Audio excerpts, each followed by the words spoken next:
समय की बात है। नंदनपुर गांव में किशोर अपनी माँ और बीवी लता के साथ रहता था। लता स्वभाव की बहुत शांत और संस्कारी थी, लेकिन किशोर की माँ उससे कभी खुश नहीं रहती, क्योंकि लता एक गरीब घर की लड़की थी। एक मिनट, अभी तो कहानी बस शुरू ही हुई है। अगर आपको यह कहानी अच्छी लग रही हो तो प्लीज मेरे चैनल को लाइक और सब्सक्राइब करना ना भूलें। अब चलते हैं आगे की कहानी की ओर। किशोर की माँ लता को हमेशा खरी खोटी सुनाती रहती। अरे ओ लता, जरा जल्दी जल्दी काम कर, भूखा ही रखेगी क्या? एक नंबर की कामचोर लड़की है तू। लता अपनी सास की बहुत सेवा करती थी।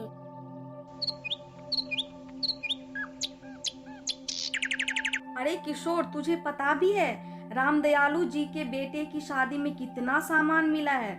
पूरा घर भर दिया लड़की वालों ने। एक हमारा नसीब ही खराब था जो मुझे ऐसी बहू मिली। माँ, तुम हमेशा लता को क्यों सुनाती रहती? उसमें उसकी क्या गलती है? मैं कमाता तो हूँ, तुझे हर चीज ला के तो दे रहा हूँ, फिर इतनी लालच क्यों? अरे उसकी बहू इतनी समझदार है, सरकारी नौकरी करती है वो।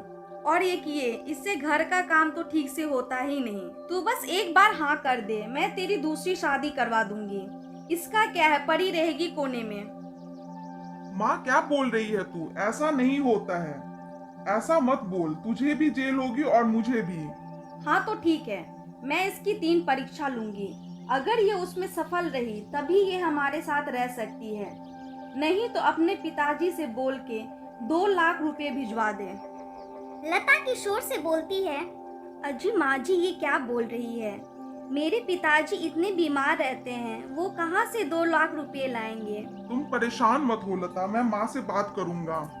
और अगर माँ नहीं भी मानी तो भी मुझे तुम्हारी सूझबूझ और समझदारी पे पूरा विश्वास है।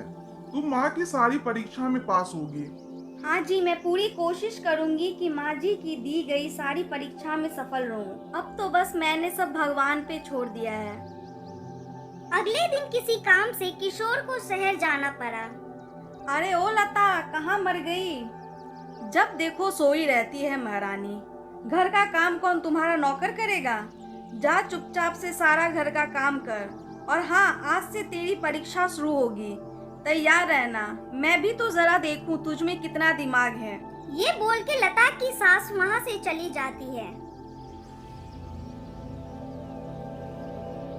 रात होने पे लता की सास उससे बोलती है। सुन, ये है तेरी पहली परीक्षा।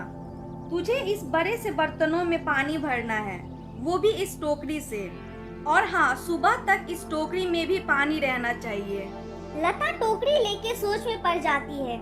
तभी उसके दिमाग में एक तरकीब सूझी। वो बोलती है, अगर मैं इस टोकरी को रात भर पानी में डाल के छोड़ दूं, तो ये सुबह तक पानी रखने लायक तो हो ही जाएगी।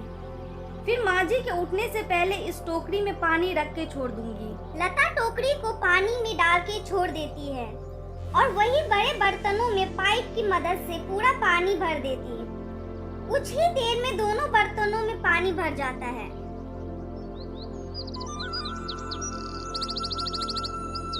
सुबह लता अपनी सास को लेके आती है। उसकी सास की आंखें फटी की फटी रह गई।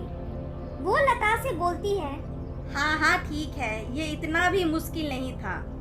इस बार तो तूने अपना दिमाग लगा लिया, लेकिन अभी और 2 परीक्षा बाकी है। मैं भी देखती हूँ तू कैसे कर पाती है वो। ये बोल के उसकी सास वहाँ से चली जाती है। अगले दिन की बात है। लता काम कर रही थी, तभी उसकी सास उसे बुला के बोलती है, जा बाजार जाके 3 बोरी गेहूं ले आ।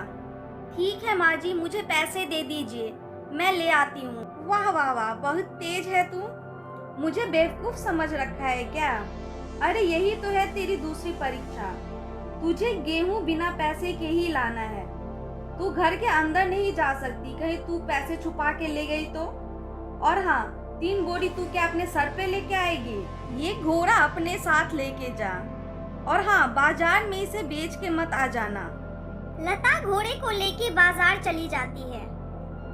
उसके पास एक भी पैसे नहीं थे। वो दुकान के बाहर खड़े होके सोचने लगती है। फिर उसके दिमाग में एक और तरकीब सूझी। अपनी सास के कहे अनुसार 3 बोरी गेहूं लेके वो आ जाती है। उसकी सास की तो मानो होश ही उड़ गए। वो लता से पूछती है, अरे अरे, ये तू कहाँ से लेके आ गई? कहीं तूने उधार तो नहीं लिया या चोरी तो नहीं की? अरे नहीं माँ जी, आपने बोला था घोड़े को बेच के मत आना, इसलिए मैंने घोड़े को तो नहीं लेकिन उसकी नाल को बेच के ये गेहूं खरीद लिया। हाँ हाँ ठीक है, जाके अपना काम कर। अगले दिन फिर लता की सास उसे बुला के बोलती है, सुन, ये तेरी आखिरी परीक्षा है। मुझे पूरा यकीन है कि तू इसे नहीं कर पाएगी। कल सुबह तक तुझे 2 हाथ की राख की रस्सी लाके मुझे देनी होगी। याद रहे, रस्सी राख की ही होनी चाहिए। अब जा, काम पे लग जा। लता सोच में पड़ जाती है कि अब ये राख की बनी रस्सी कहाँ से लाएगी। वो इधर उधर देखने लगती है। तभी अचानक उसकी नजर जमीन पे पड़ी रस्सी पे पड़ती है, जो कि बिल्कुल 2 हाथ बराबर थी। उसके दिमाग की बत्ती फिर जली। उसने एक थाली में वो रस्सी रख के उस रस्सी को आग लगा दी। लो, बन के तैयार हो गई राख की रस्सी। अगले दिन सुबह वो थाली लेके अपनी सास के पास पहुंच जाती है और बोलती है, लीजिए माँ जी, ये रही राख की रस्सी। लता की सास की तो मानो होश ही उड़ गए। उसकी आंखों पे पड़ा अहंकार का पर्दा हट गया। वो लता से बोलती है, मुझे माफ कर दो बहू, मैंने तुम्हारा बहुत अपमान किया है। तुम्हारी समझदारी के सामने तो मैं कुछ भी नहीं। तू सच में मेरे घर की असली दौलत है। अरे नहीं माँ जी, मुझे बस आप अपने से दूर मत करिए। ये मेरा भी घर है। आप मेरी सास नहीं, मेरी माँ है। मुझे बस आपके साथ रहना था, इसलिए मुझसे जो हो सका मैंने वो किया। ये बोलते ही लता की सास ने उसे गले लगा लिया। किशोर शहर से लौटता है। अपनी माँ और बीवी को साथ में खुश देख उसे विश्वास ही नहीं होता। फिर उसकी माँ उसको सारी बातें बताती है। किशोर को लता पे बहुत नाज होता है। फिर सभी खुशी खुशी साथ रहने लगते हैं।